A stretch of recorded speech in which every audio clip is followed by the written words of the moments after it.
In 2012, I started a project called the Chindian Diaries after participating in a weekend storytelling workshop to dig deeper about my ancestors. I had wanted to collect and document stories from Chindians and Chinese Indian couples with the hope that it would form a greater overarching cultural narrative.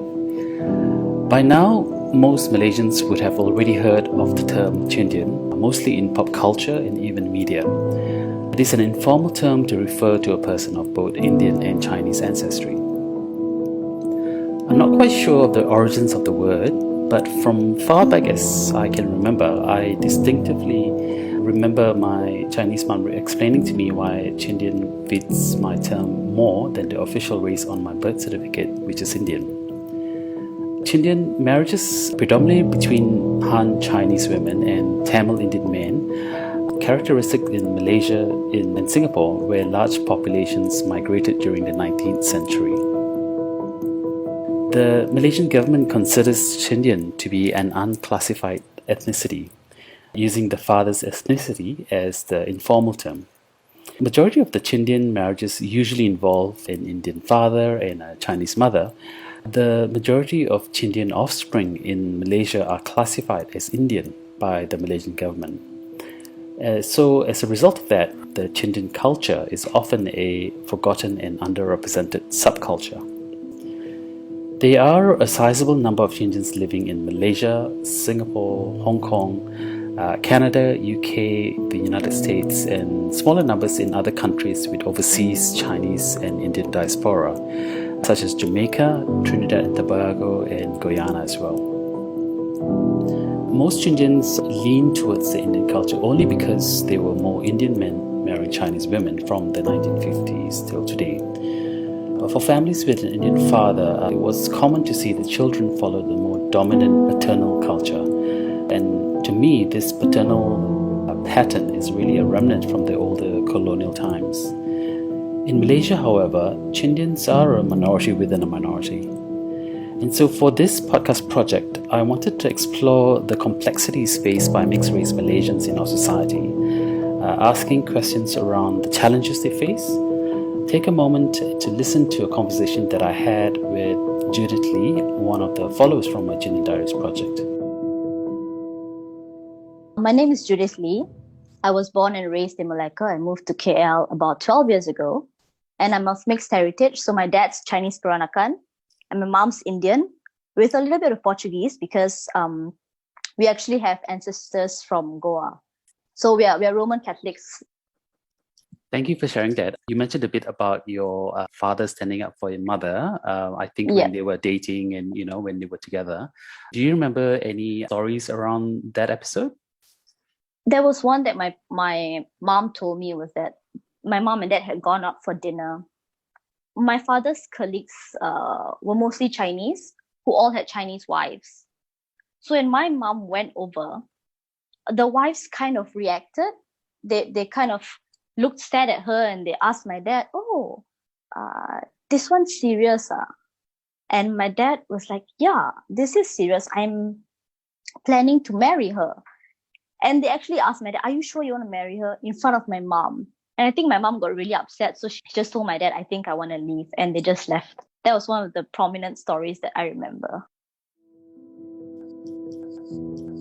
Growing up in a Chindian household, I think it was pretty interesting and also confusing as well. I got to experience both cultures equally, which is always great. So we would celebrate Christmas, Chinese New Year, even Hari Raya, because my paternal grandmother, her second husband was Muslim. So that's why we kind of celebrated everything.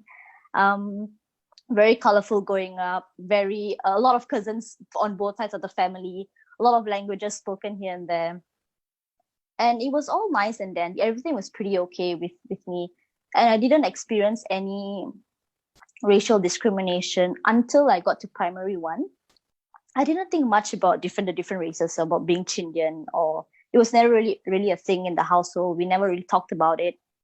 I never even questioned my skin color as well. It was just a normal thing for us, But yeah, when I went to primary one, the first day of school happened and we went in.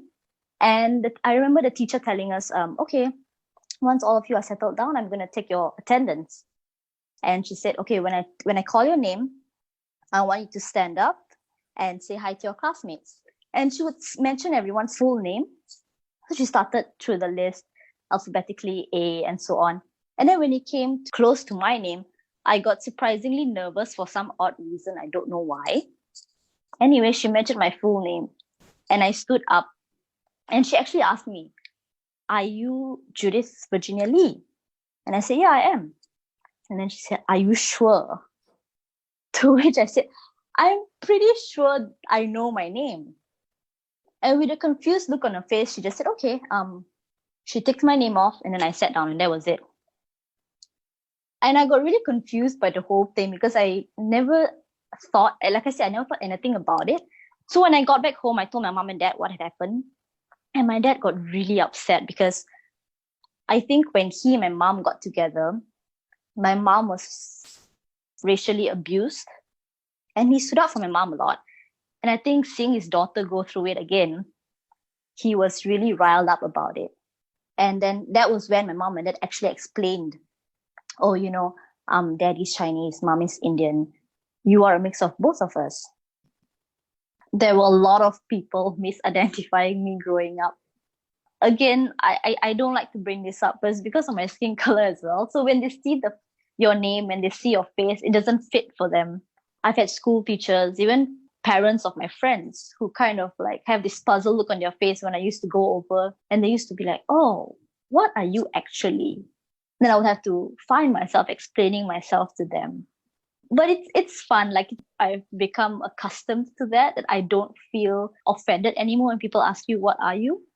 I think for the positive side of things, it's a great conversation starter because people kind of get really intrigued by what you are, where you're from, It's nice to kind of explain to people and share with people a bit of your childhood, where you come from. And at the same time, you get the best of both worlds as well, in terms of food, understanding, respecting, and practicing the little bit of culture that we learned throughout the years. But there are also times when it was not so pleasant. The next was when I went for my internship in college. I think over the years, people have questioned my race, my surname, asked me if I was sure that I was Chinese, asked me if I've been adopted, things like that, So I had sent my mentor my internship form. And he looked at my form and he said, oh, I want you to fill in your full name. And I said, this is my full name, Judith Lee. And he said, oh, so your surname is Lee. I thought Lee was short for Lethumi. I was just, again, taken aback because I kind of told him off. I said, in the first place, why would I shorten my surname? And why would you think that is my surname, The last experience that I had was pretty intense. So I started working in this company in 2019 and I was new in the company and my colleagues came and say hi. And there was this old auntie, she came over and she said, oh, you are Judith Lee. And I said, yeah. And then she looked at me dead in the eye and she said, are you sure you're Chinese? Are you sure that's your name? Are you adopted or something? And I said, no, I'm part Chinese and part Indian. And then she said, huh, got such thing? I put my son's photograph on my table. So my husband's Chinese as well. She looked at my son's picture and she said, oh, how come is your son so fair? Then I said, well, my husband's Chinese. And she looked at me and she said, oh, people like you can marry Chinese. I would assume your husband will be Indian. And I didn't know how to react. I didn't want to create a scene because it was the first or second day of work. So I just brushed it off and just moved on. And that was that. And there was something that my grandfather told me that stuck with me. And this is my maternal grandfather. So he actually sat me down. And this was after the whole primary school situation when my family started talking to me about the different races in Malaysia. So my grandfather sat me down and he said, you should be proud that you are both. But you should be thankful that you have a Chinese surname. Because when you have a Chinese surname, you get people's attention faster and you get jobs faster. And I never really understood this until I got older. I think when I started working and I started going to college and meeting different people, I could see the different type of how they would treat Indians and Chinese differently, which was sad. They would treat me a certain way, but once they find out that I carry a Chinese surname, suddenly that treatment gets better overnight. I used to feel like I was, in a way, betraying my mother, because it felt like I was embarrassed about her race. And sometimes I felt like I myself didn't deserve carrying the Chinese surname because of my skin color, you know. So as much as it was automatic for me to tick Chinese, there was always a sense of shame, guilt, and a sense of me not being true to myself. And I think this has been happening all the way until I had my own kid. And once I had my own kid, then I started becoming more comfortable with my race and the mixed heritage that I carry, because I want to impart that to my child. I think that we should be given the freedom to label ourselves as we see fit, how we see ourselves. Because when we do that, it gives us a sense of belonging as well as a sense of confidence as well. You know, we can probably go and say, hey, I'm Malay Indian, I'm Chinese Malay. We can properly label ourselves and give ourselves a sense of, hey, we are Malaysians and we do have our own identity as well.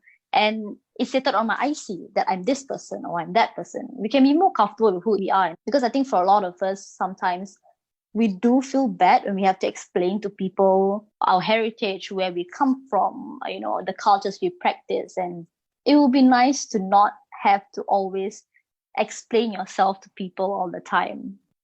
And also for the term lion, I honestly wish that sometimes it didn't exist. I just wish they would just say, list out what you really are. I think the lions in Malaysia, they deserve better treatment in terms of making them feel a part of being Malaysian, you know. They are Malaysia, they do belong here. They are citizens of this country. So why would you not label them as to what they are?